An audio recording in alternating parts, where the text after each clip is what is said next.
আসসালামু আলাইকুম প্রিয় টমেটোর বাবিরা ও আফারা বুইজারা, যাদের জামাই সৌদি আরব আছে, মিডল ইস্টে আছে, এক কথা হইলো কি প্রবাসে আছে, যারা মাসের শেষে টুন্নুর টান্নুর করেন যে হাতে তো বেতন হাইছে টিয়াগুন বেগুন হাঁটাই দিবেন লাই।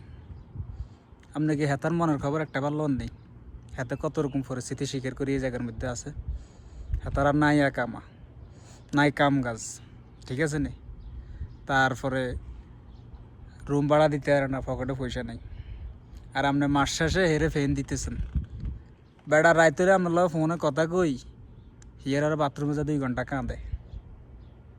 যে সকল পরিবারের আফারা বোনেরা বুইজারা এগুলা করতেছেন, আপনারা দেখেন না যে একটা প্রবাসী কতটা কষ্টে আছে। একটা বোন বিশ্বাস করেন না যে ভাইয়ে কতটা কষ্টে আছে। এই যে রোদ দেখতেছেন নি, 48 ডিগ্রি তাপমাত্রা, কত করে 52 হয়ে যাবে, আবার 55 হয়ে যাবে, আবার 42-এ নামি আইব। এইভাবে এই গরমের মধ্যে কাম করি বেড়া টাকা কামায়। দেখা গেছে 15 দিন কাম করলে 15 দিন বসে থাকে। আর পরিবারের মানুষরা চিন্তা করে কি, যখন 1 মাস কাজ করে না তখন অনেক টাকা একসাথে ফাটায়, দ্বিতীয় মাসে যখন কাজ নাই এটা চিন্তা করে না। এরপরও ফেন দেয় কি, বোনের বিয়া, বোনের চাইতে হয়েছে, বাইরের হরিক্কা, তারপরে বাপের ওষুধ লিখবো। আচ্ছা এগুলো তো আছে, এগুলো হের মাথার মধ্যে আছে। যে বেড়া সংসার চালায় হে ভালো করে জানে না, সব কিছু জানে। তারপরে আমরা অনেক সময় চাপ দিয়া মনে করেন অনেক কিছু বলি, যার কারণে অনেকে এটা সইতে পারে না। আমি ইদারিং দেখতেছি আমাদের আশেপাশে অনেক লোক স্ট্রোক করে মারা যাইতেছে। বিশেষ করে প্রবাসী ভাইরা সবচেয়ে বেশি মারা যায়। রাত্রে কথা বলে আর দিনে ঘুম থেকে আর উঠতেছে না, হইলো কি ওই ঘুমেই মারা গেছে স্ট্রোক করে।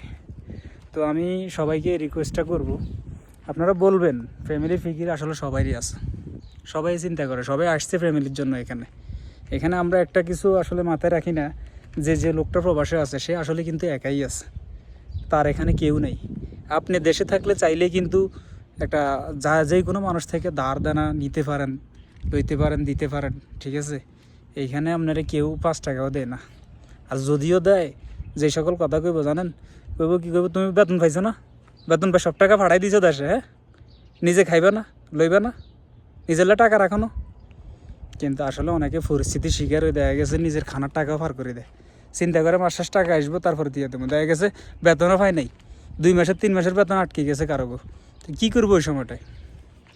তো অতএব সবাই একটা শিক্ষা নেওয়া উচিত, যে সব কিছু জানার, শোনার, তারপরে একটা মন্তব্য করবেন। মানুষে যারা দূরে থাকে তাদেরকে ফ্যাশন না করি, তাদেরকে ভালোবাসার সহিত কথা বলি, টেনশন না দিই। আর তাদের কি বলতে চায় কথাগুলো শুনবেন, তাদের কথাগুলো মূল্যায়ন করবেন। তারপরে আপনি বুঝতে পারবেন যে আসলে তারা কতটুকু। আপনি জানেন অনেক সময় যারা প্রবাসে থাকে রান্না করার সময় পায় না, খাওয়ারও সময় পায় না, ডিউটিতে যায়, ঠিক আছে? অনেক সময় কী করবেন দেখবেন, জামাই জায়গার মধ্যে রাখি দৌড় দিতেছে, বেল ফরতেছে, কেউ জুতা ফরতেছে, কেউ জুতা হাতে করে নিয়ে যাইতেছে, ঠিক আছে? খানারও সময় পায় না। আবার ডিউটি থেকে আসার রাতে 12টা-1টা বাজে, আসি এবার কি খানা বানাইবো, না গোসল করবো, না জামা কাপড় দিব, না ফোনে কথা বলবো। এখন দেখা গেছে আরেকটা সমস্যা, এখন তো ওই যে সোশ্যাল মিডিয়া আছে, Imo, WhatsApp, Viber, everything, Messenger, Facebook সহ। যখন বাড়িতে ফোন না দেয়, যদি কোনো প্রবাসীর বউ চিন্তা করে কি হ্যাঁ তো আজকে গেছে কই, হ্যাঁ তার মনে হয় যে অন্য বেডির লগে লাইন আছে। আর অন্ত বেডিরা প্রবাসীর বউরা বেশি কিন্তু ভাগে।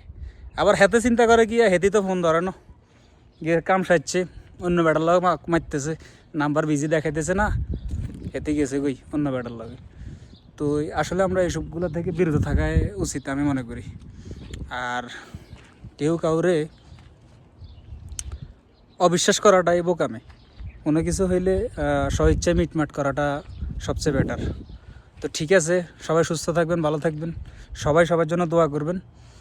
আর বিশেষ করে আমার প্রাণের শহর নোয়াখালীর যে সকল লোকজন আছেন সবাই ভিডিওটা শেয়ার করার চেষ্টা করবেন। ভালো থাকবেন, সুস্থ থাকবেন, আল্লাহ হাফেজ, আসসালামু আলাইকুম।